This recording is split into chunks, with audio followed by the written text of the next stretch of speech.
நீ நம்ம பாட்டு திருநகர சிறப்பு பகுதிக்கு போனோம், சரிதானே?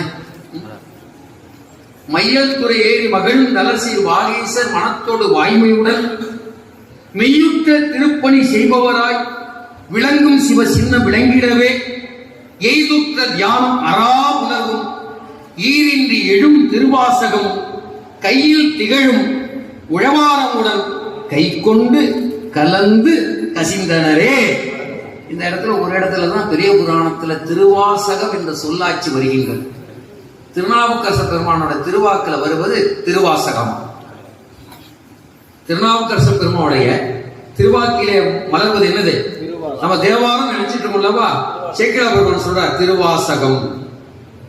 எய்துற்ற தியானம் அரா உணர்வும். அவர் எப்படி இருக்கிறார் சொல்றார், தியான உணர்வோடு இருக்கிறார். எப்படி இருக்கிறார்? தியான உணர்வோடு நிறைந்து இருக்கிறார்.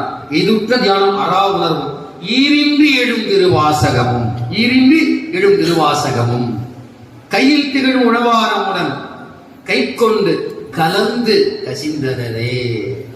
அப்ப சாமியோட கலந்தாதான் கசிவு வரும் தெரியுது. ஆனா பின்னாடி அடுத்த பாடல் காதலாகி கசிந்து கண்ணீர் மல்கி. அப்ப காதல் வரணும், வந்த பிறகு என்ன வரும்? கசிவு வரும். கசிவு வந்த பிறகு கண்ணீர் மல்கும். அப்படி ஓதணுங்கிறார். விளங்குதாப்பா நல்லா? அப்போ கண்ணீர் வரலன்னு அர்த்தம், கசிவு வரல. கசிவு வரலன்னு அர்த்தம் காதல் சரியா வரல. காதல் இருக்கு, வேற எங்கேயும் இருக்கு காதல். சாமி அந்த காதல் சரியா வந்தா என்ன வந்துடும்? கசிவு வந்துடும் உடனே. அதுக்கப்புறம் கசிந்த பிறகு என்ன ஆகும்?